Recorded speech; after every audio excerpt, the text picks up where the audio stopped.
Hey, salut, c'est Red Burger, j'espère que ça va bien. Un autre petit retour par rapport à un autre jeu qu'on a testé il y a un certain temps. Il s'agit de Rust Rifle. Rust Rifle, un jeu, un PBTA, powered by the Apocalypse. C'est canadien, donc c'est canadien anglophone. Le nom Rust Rifle vient du premier fusil durant la Première Guerre mondiale qu'on utilisait. Une espèce de gros fusil de merde qui faisait pas le travail, puis pour lequel ça a été une question d'orgueil, mais finalement, au bout de plusieurs milliers de morts, ils ont décidé de se débarrasser pour le changer, finalement, à un moment donné, plus tard dans la guerre. Mais bon, il y a quand même ce nom-là, et c'est notre jeu. Donc, évidemment, vous avez compris qu'il s'agit d'un jeu dans lequel on va jouer des soldats canadiens durant la Première Guerre mondiale, dans les tranchées. Nous, on a fait une campagne sur la chaîne de Pilule Rouge. Je vais vous mettre le lien en bas. Ça ne sera pas un très très long débrief. Ce qu'on va faire, en fait, c'est que je vais vous parler un peu de notre expérience, je vais vous parler un peu du jeu, puis je vais vous parler du livre. Le livre, en fait, bien décrit, quand même pas mal d'informations, surtout sur les Canadiens. Souvent, on a tendance à voir beaucoup par rapport à l'armée allemande, souvent par rapport à l'armée française, qui était très impliquée, un peu aux Américains, mais l'armée canadienne reste quand même en arrière-plan. Là, maintenant, on a vraiment beaucoup d'informations, ce qui est réellement intéressant. On voit qu'il y a eu un gros travail de recherche qui a été fait pour faire le livre, ce qui est vraiment intéressant pour quelqu'un comme moi qui est un passionné d'histoire. Donc ça, c'était très bien. On a joué beaucoup. On sent que de la façon que le jeu est bâti, il y a quand même quelque chose de très tactique dans le jeu. On voit qu'il y a des objectifs. Il y a beaucoup de récompenses en lien avec les objectifs. Donc, un objectif d'aller prendre un endroit, de réemplir cette mission-là, d'aller faire un sabotage, d'aller prendre une tranchée. C'est beaucoup en lien avec ça. Ce qu'on voit, c'est qu'il y a certains moves intéressants, un peu plus psychologiques, comme charger, se cacher, excuse-moi, mais plus en lien avec le combat, comme charger, se cacher, se mettre en sécurité, fallbacker, donc reculer, retraite stratégique, ainsi de suite. Pull the pin, lancer des grenades, des trucs comme ça. Close and personal, c'est vraiment du combat en corps à corps avec des armes de corps à corps. Ce que j'aurais voulu voir, puis ça on l'a plus ou moins vu, vous voyez, mettons, là, travailler lorsqu'on est Il y a certains moves qui nous permettent d'avoir des belles avancées lorsqu'on est au camp ou lorsqu'on est dans les tranchées, mais de façon générale, là, honnêtement, on l'a joué. Il manquait certains moves en lien avec la difficulté même d'être dans les tranchées. Tu sais, j'aurais aimé avoir quelque chose au niveau de la fatigue de bataille qui emporte les soldats à cause des puces, à cause du pied de tranchée, à cause d'un peu de tout ça. J'aurais aimé voir un peu plus ça. J'aurais aimé voir un peu l'espèce de fatigue mentale qui s'empare des joueurs.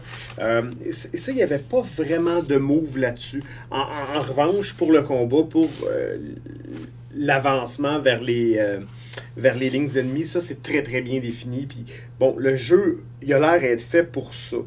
Le seul move qu'on avait vu, c'était Provide Comfort. C'est donner du réconfort. Ou sinon, il y avait aide ou obstruer. Mais bon, oui, ça a amené... On a quand même été capable d'avoir du drame, mais ça a comme pas levé tant que ça. On est beaucoup dans les objectifs tactiques. On était vraiment dans les objectifs tactiques. Nous, on a joué quelques parties. Là, je pense qu'il y a 9 épisodes de l'Actual Play sur la chaîne de Pilule Rouge. On a joué... Moi, après la lecture du livre, moi, c'était clair que ce qui m'intéressait, c'est le 22e régiment. Je voulais qu'on joue des Canadiens français, l'implication des Canadiens français durant cette guerre-là. Ce qui fait en sorte que un des livres qui m'a beaucoup, beaucoup aidé à monter cette campagne-là, c'était Journal de guerre de Thomas Louis Tremblay, qui était en fait le premier commandant du 22e régiment d'infanterie, du Royal... Voyons, c'est ça, du Royal 22e régiment. Excuse-moi, je pense à plein d'affaires en même temps. Donc, le premier régiment français, qui était dans lequel les officiers aussi étaient des francophones.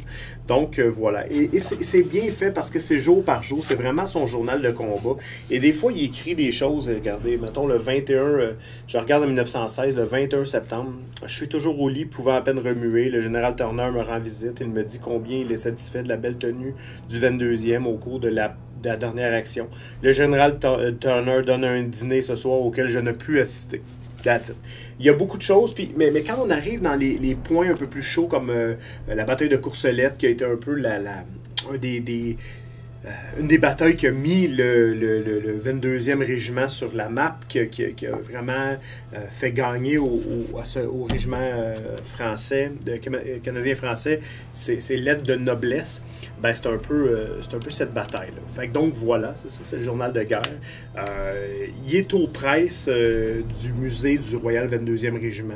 Moi, ça m'a beaucoup, beaucoup aidé. En fait, j'ai monté la campagne avec ça. J'ai été chercher des éléments.